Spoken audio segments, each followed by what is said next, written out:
ഇപ്പോൾ സോഷ്യൽ മീഡിയയിൽ ഭയങ്കര ട്രെൻഡിങ് ആയിട്ടുകൊണ്ടിരിക്കുന്ന ഒരു പോസ്റ്റ് എന്ന് പറയുന്നത് മഞ്ജു പത്രോസ് പോസ്റ്റ് ചെയ്ത ഒരു പോസ്റ്റാണ്. ഇതെന്ന് പറയുന്നത് ഷഹബാസിനെ കുറിച്ചുള്ള ഒരു കാര്യമാണ്. നിങ്ങൾക്ക് എല്ലാവർക്കും അറിയാവുന്ന ഷഹബാസിനെ കുറിച്ച് ഇപ്പം ലേറ്റസ്റ്റ് ആയിട്ട് കൂടെ പിടിച്ച കുട്ടികൾ തന്നെ കൊലപ്പെടുത്തിയ ഒരു കുട്ടിയുടെ കാര്യമാണ്.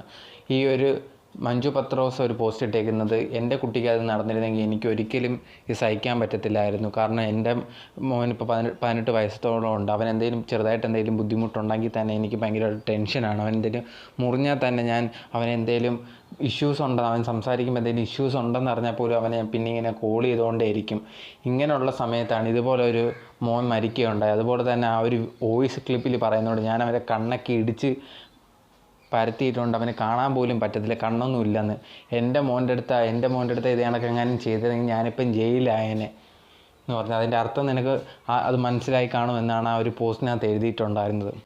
മഞ്ജു പത്രോസ് പറഞ്ഞ ഈ ഒരു കാര്യം പല പേരൻസും പറയാനിരുന്നതാണ്. കാരണം എന്ന് പറഞ്ഞാൽ ആ ഒരു കുട്ടിയുടെ മരണത്തിൽ അത്രമാത്രം എല്ലാവർക്കും വിഷമം ഉണ്ടായിരുന്നു. കാരണം ഇത്ര ക്രൂരമായിട്ട് ആ ഒരു കൊലപാതകം നടന്നതിന് ശേഷം ഈ ഒരു വോയിസ് ക്ലിപ്പൊക്കെ ഭയങ്കരമായിട്ട് ലീക്കായിട്ടുണ്ടായിരുന്നു. ഞാൻ പറഞ്ഞില്ലേ, അവനെ അടിക്കുമെന്ന്, അവൻ്റെ കണ്ണ് കണ്ടോ എന്നൊക്കെ പറഞ്ഞ്. അത് കേൾക്കുമ്പോൾ ആർക്കായാലും വിഷമം വരും. അതും മഞ്ജു പത്രോസ് ഒരു പേരൻ്റാണ്, ഒരു മോനുണ്ട് 18 വയസ്സുള്ള. അപ്പം ഇതേ രീതിയിൽ പ്രതികരിച്ചതിൽ ഒരു അത്ഭുതവും ഇല്ല.